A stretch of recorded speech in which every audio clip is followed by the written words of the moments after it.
Muitas palavras das Santas Escrituras são empregadas com vários sentidos, apresentando alguma relação com a nossa união a Deus, pela salvação alcançada pela morte de Jesus.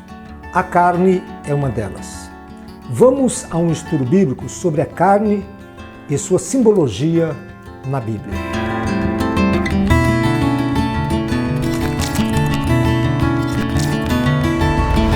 Olá, eu sou o pastor Aguinaldo Campos. Toda mensagem que Deus nos tem permitido passar são para abençoar a tua vida. Então, se inscreva no canal e ative o sino de notificações. Não te custa nada e você ainda vai receber todos os nossos vídeos novos. A carne é o tecido muscular dos animais. Vem nas páginas bíblicas com diversos significados. Em Números 11, verso 4, a palavra carne aparece no sentido literal. Um grupo de estrangeiros que havia no meio deles estava com muita vontade de comer carne. E até os próprios israelitas voltaram a reclamar, dizendo: se tivéssemos carne para comer. Surgem ideias e opiniões contrárias ao uso da carne como alimento, dizendo que Deus ordenou a Adão para comer somente vegetais. Para vocês se alimentarem, eu lhes dou todas as plantas que produzem sementes e todas as árvores que dão frutas. Gênesis 1, verso 29. Isto é verdade. Porém, logo após o dilúvio, Deus deu ordem a Noé para comer carne. Vocês podem comer os animais e também as verduras.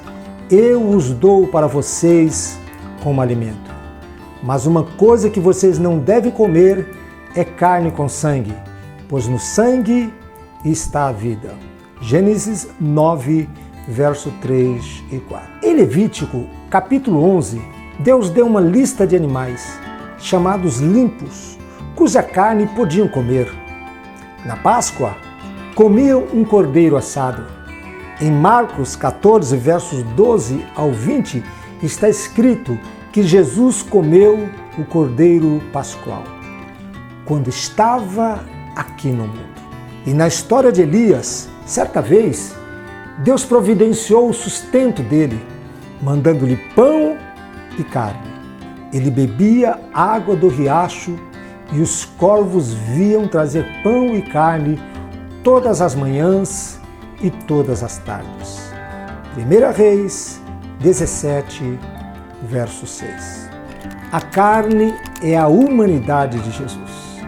E o Verbo se fez carne e habitou entre nós, cheio de graça e de verdade. E vimos a sua glória como a glória do unigênito do Pai. João 1, verso 14. Para resolver o nosso problema de salvação, ele precisou ser um homem como os outros, exceto no pecado. Assim, tomou a nossa natureza para sofrer por nossos pecados e cumprir a exigência da justiça. Com que ele sofreu na carne, abriu caminho para Deus. Sua obra foi classificada como reconciliação entre o pecador e Deus. No tabernáculo e no templo havia um véu, uma cortina bem volumosa, impedindo a entrada do povo no Santo dos Santos. Quando Jesus morreu, o véu se rasgou de alto a baixo. E eis que o véu do santuário se rasgou em dois, de alto a baixo. A terra tremeu, as pedras se fenderam. Mateus 27, verso 51. Significando que desapareceria a separação, o impedimento no acesso a Deus. O véu era tipo da carne ou da humanidade de Jesus. Pelo caminho que ele nos inaugurou, caminho novo e vivo, através do véu, isto é, da sua carne. Hebreus 10, verso 20. Sempre a sua humanidade. Se ele não fosse Deus e homem, não poderia salvar os outros. Porque há um só Deus e um só mediador entre Deus e os homens, Cristo Jesus, homem. 1 Timóteo 2, verso 5. A carne é o poder do homem, o valor da humanidade. Quando Senaqueribe, rei da Síria, preparou uma guerra contra Ezequias, rei de Judá, este, sendo crente fiel, confiou na proteção de Deus e animou o seu povo com estas palavras: com ele está um braço de carne, mas conosco o Senhor nosso Deus, para nos ajudar e para guerrear por nós. E o povo descansou nas palavras de Ezequias, rei de Judá. 2 Crônicas 32, verso 8. O resultado foi que Deus mesmo destruiu o poder do rei da Síria. Ezequias não matou ninguém. O anjo do Senhor destruiu os soldados de Senaqueribe, que voltou envergonhado para a sua terra. E lá, os seus próprios filhos o mataram.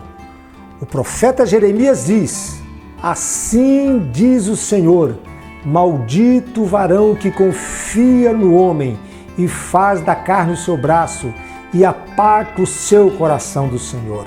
Jeremias 17, verso 5. Outra vez, é um contraste entre o poder do homem e o poder de Deus. Geralmente, os homens aplicam esta frase aos outros, como se dissessem: eu não devo confiar nos outros. O sentido da palavra de Jeremias é: maldito quem confia no poder do braço humano. Quem confia em si mesmo. E a pessoa confia em si mesma. A pessoa confia muito mais em seu próprio poder do que em Deus. Por isso é maldita. Porque toda a carne é como a erva, e toda a sua glória como a flor da erva. Secou-se a erva e caiu a sua flor. 1 Pedro 1, verso 24. Este pensamento foi transcrito do profeta Isaías, significando a brevidade da vida nesse mundo. O homem parece ter tanto poder na terra, de repente fica velho, ou morre e passa tudo. A carne, o valor humano, é tão fraca como a flor do campo. A carne é uma natureza branda, obediente a Deus. O salmista, expressando o desejo de se aproximar de Deus, o anelo de sua alma pela presença do Senhor, fala desse modo: a minha alma suspira, sim, desfalece pelos atos do Senhor. O meu coração e a minha carne clamam pelo Deus vivo.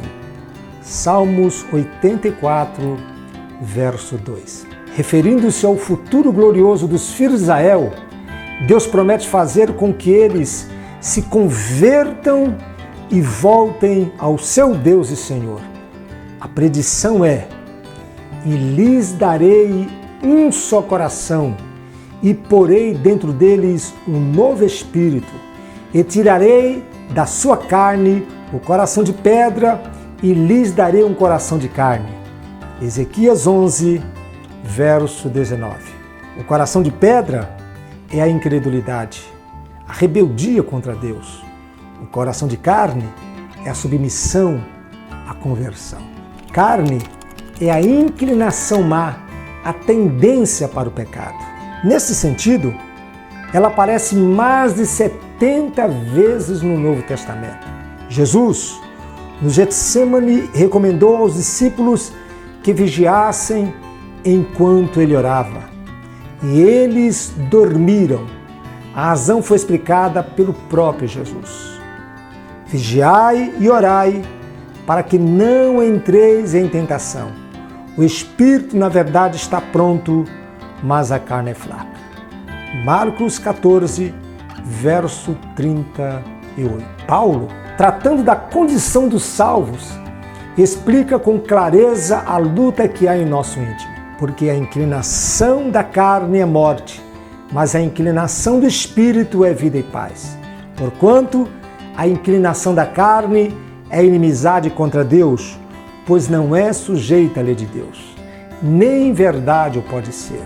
Romanos 8, versos 6 e 7. Ainda, porque eu sei que em mim, isto é, na minha carne, não habita bem algum. Com efeito, o querer o bem está em mim, mas o efetuá-lo não está. Romanos 7, verso 18. Porque a carne luta contra o espírito e o espírito contra a carne, e estes se opõem um ao outro, para que não façais o que quereis. Gálatas 5, verso 17. A luta que existe dentro de nós é produzida por um impulso do desejo de obedecer a Deus e outro da natureza má, que a Bíblia chama de carne. Um crente, certa vez, ilustrou esse caso dizendo: eu tenho no meu íntimo 2 cachorros lutando sempre. O outro perguntou: qual é o que vence? Ele respondeu: o que eu alimentar melhor. A vitória não é de nós. Jesus disse: porque sem mim nada podeis fazer. Paulo mesmo expõe um assunto, ensina de onde vem a vitória, dizendo: somos mais do que vencedores por aquele que nos amou. Há outras passagens que falam também de nossa vitória. Pela fé, no poder de Deus, estando unido a Jesus Cristo, o crente será vitorioso sobre Satanás, o mundo e a carne. Para que essa mensagem chegue a outras pessoas, compartilhe nas suas redes sociais. Aproveite e deixe o seu like. Deus te abençoe em Cristo Jesus.